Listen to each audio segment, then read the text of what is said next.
ভূতগুলোকে নিয়ে তারা জনগণের উপরে অত্যাচার নির্যাতন নিপীড়ন চালিয়েছে, যে দুর্নীতি করেছে, লুটপাট করেছে, সেই ভূতেরা কিন্তু এখনো প্রশাসনের মধ্যে আছে। হাজার হাজার মানুষ যারা এই 15-16 বছর ধরে আওয়ামী লীগের পুলিশের হাতে, আওয়ামী লীগের হাতে নির্যাতিত নিপীড়িত হয়েছে, অসংখ্য মিথ্যা মামলা তৈরি হয়েছে, গায়েবী মামলা তৈরি হয়েছে, তাই না? এই মামলাগুলো যেন প্রত্যাহার হয়ে যায়, তার জন্য আমাদেরকে জোর গলায় কথা বলতে হবে। এই মামলা আমার ব্যক্তিগত কারণে হয়নি, এই মামলা হয়েছে রাষ্ট্রকে সঠিক পথে নিয়ে যাওয়ার চেষ্টা করার কারণে, তাই না?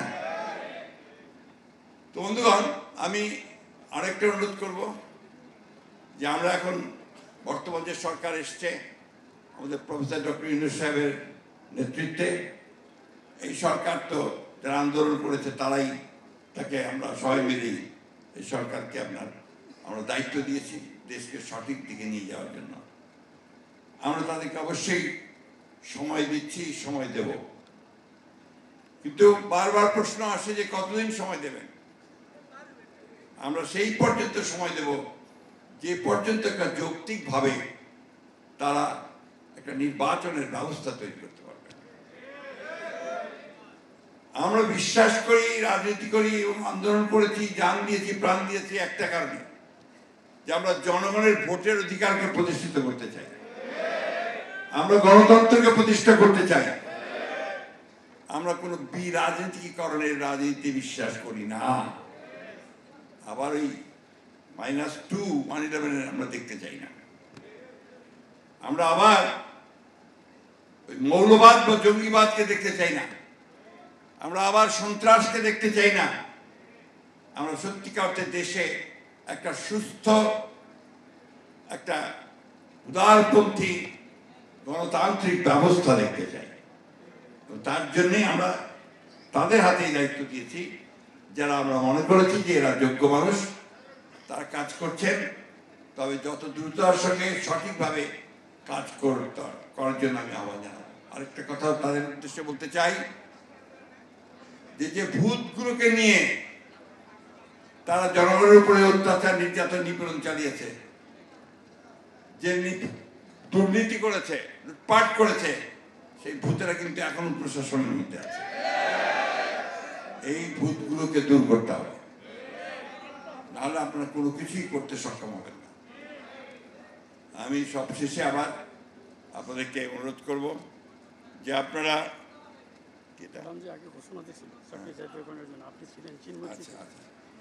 আমরা ইনশাআল্লাহ কখনোই ব্যর্থ হইনি।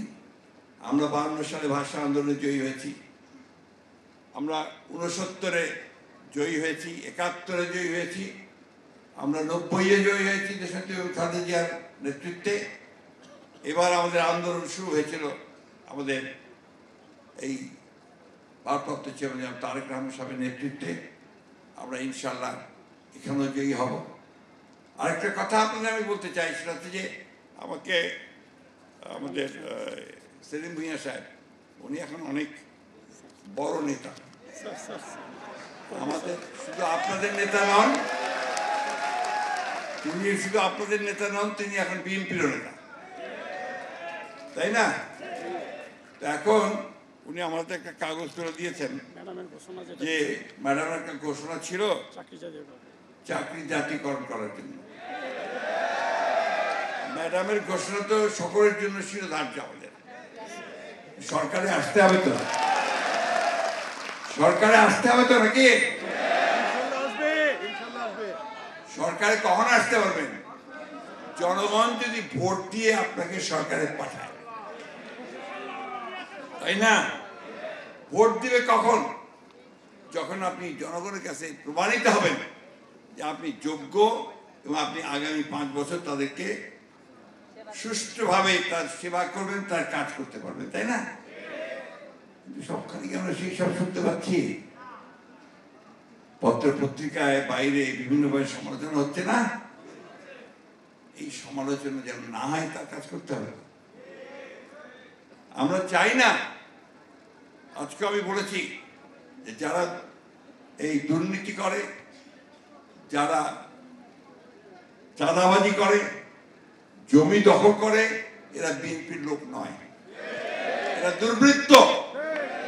আমরা দল থেকেও কিছু লোকের বিরুদ্ধে চেয়ারম্যান সাহেব ব্যবস্থা নিয়েছেন, তাই না? আমরা তাদের বিরুদ্ধে ব্যবস্থা নিতে